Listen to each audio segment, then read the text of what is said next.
I grew up in an unarmed conflict communities. So I think for about more than 10 years, we went back and forth from home to evacuation centers in Mindanao. So that's particularly in the province of Maguindanao, where the Moro rebels and the government forces were fighting from 1978 until the 90s. When I was 6 years old, before the armed conflict, we were devastated by an 8.2 something earthquake in the Moro Gulf in Maguindanao. So my family was there, and then we experienced the heavy shake. And after a few minutes, the tsunami, which killed, I think, more or less 100,000 of people in that particular province and the nearby provinces. So I stopped schooling for about 2 years because of the earthquake and the tsunami in 1976. And then we stayed in the evacuation center because of fear and the aftershocks. We stayed in the evacuation center for about 5 years because we still feel some of the aftershocks at that time. That was really a trauma for me because that's the first time at my age, at 7 or 6 years old, I already saw some dead bodies lying in different parts, and then animals were killed, and then the smell was very bad at that time. And as far as I can remember, I have never seen anybody supporting or helping our communities.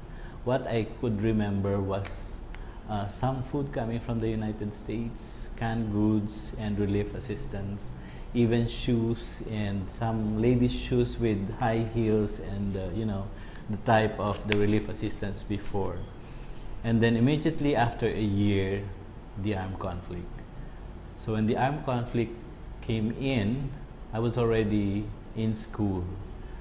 But unfortunately, we need to stop and get to the nearby city, which is actually Cotabato City, to be safe, of course. So these are the experiences that I experienced trauma because I saw people being killed and burned during the armed conflict.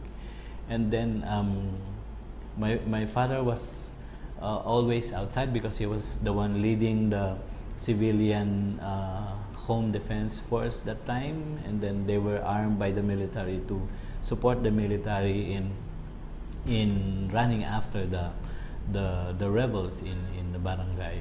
So even my father was killed actually. My brother was massacred in that particular community.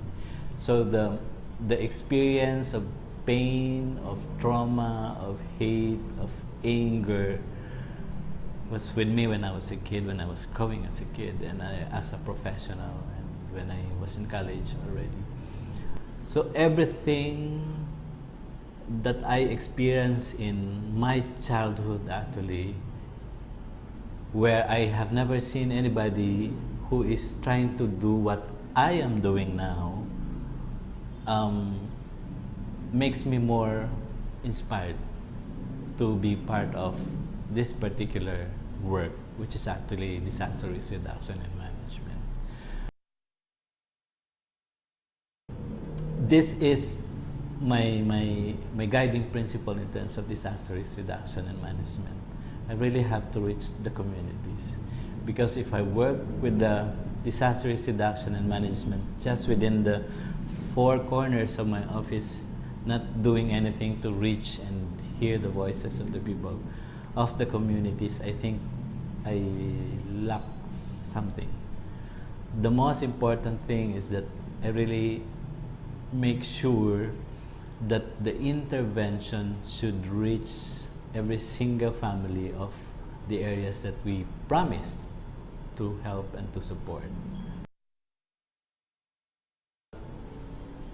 I know that my experience still lives in the lives of many children in Mindanao, in the whole country actually in general, because of the situation that we have.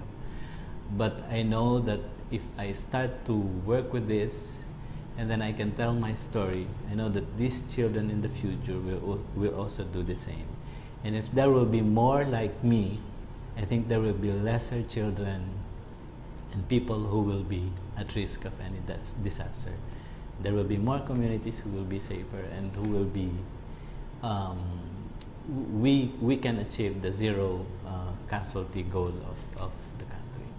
And that's my hope, that's my dream, that's my aspiration as a professional working with disaster risk reduction and management.